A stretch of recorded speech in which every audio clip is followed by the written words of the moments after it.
Warriors' first touchdown of the year. A 64-yard bomb. Curry sets, fires, puts it up. Bang! The Warriors are NBA champions again. Swung on, fly ball, deep right field. They've done it again.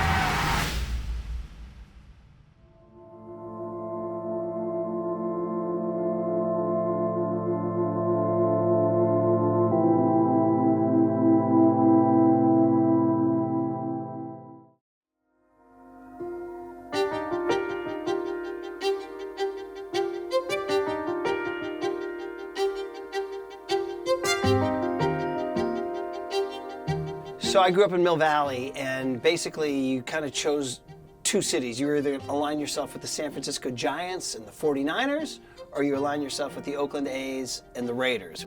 Everything changed in California after World War II, and the West Coast exploded in population. California became the place, the Golden State. All of a sudden, it became a market that was attractive to pro sports because there were people, population was growing, there was land to build stadiums. And so you saw the San Francisco 49ers start in 1946, you saw the San Francisco Giants come from New York in 1958, and then Oakland was next.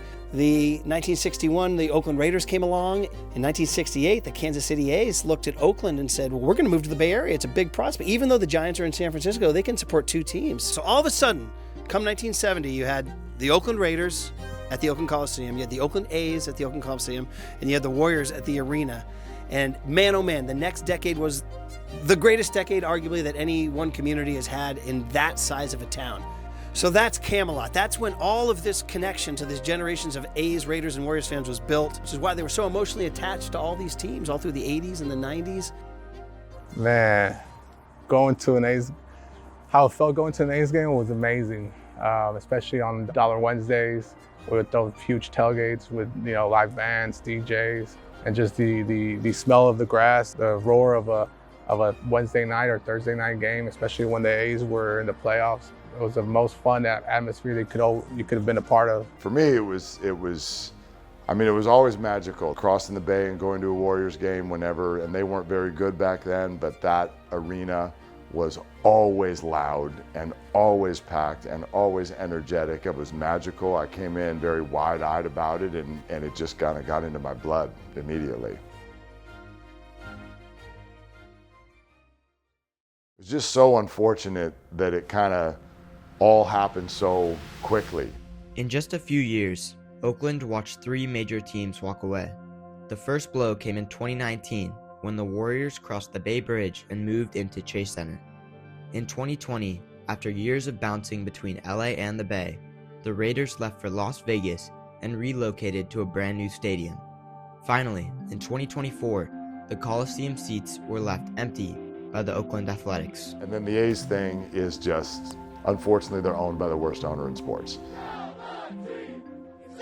Kirsten Keller explains from the Coliseum, the message is simple. The fans aren't the problem, Fisher is. We forget that where sports started. Sports starts in these playgrounds. Sports starts in playgrounds all across the country, you know, and I think that we forget that it's a game that we love and that is centered around community. And so collectively, there's something that it just feels a little empty. I don't know what a sports team is if it doesn't have the emotional attachment to its audience. It's bringing like a plaza in Mexico, right? Plazas bring people together. And these are our plazas, the Coliseum. We just moved ourselves from the A's to the other teams, Roots, Ballers, and Soul, the teams that want to be here.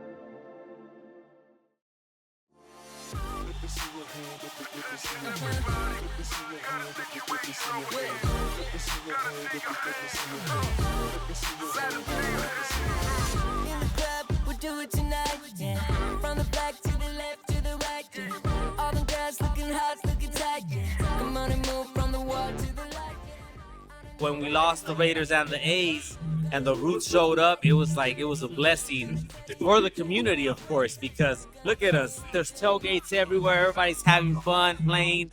Like, our community here needs stuff like this.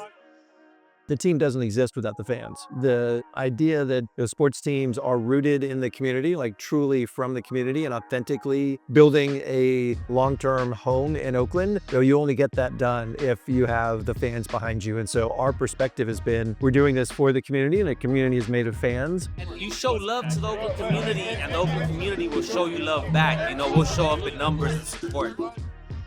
When we look back at how teams used to be run, we often think of the greed and power held by a single owner or a family. These old ownership structures rarely acknowledged the voice of the fans or considered what the community truly wanted. One of the things that we said from day one is we wanted to be community-centric and community-owned. So we've launched 2 community investment rounds, and anyone literally with $100 or more could become part of the ownership structure. That's pretty unique. By allowing fans to become partial owners, they're giving back to the very people who've poured their hearts into the team. They meet monthly with fan supporter groups, giving the community a real, loud voice in decisions that shape both the fan experience and the club's future. Well, Oakland's in the midst of a giant change in their sports identity. What you see now is these teams that are cropping up, the Oakland Ballers, the Oakland Roots, and you see that fans who go may not be in the biggest numbers, but you see this intense fan base.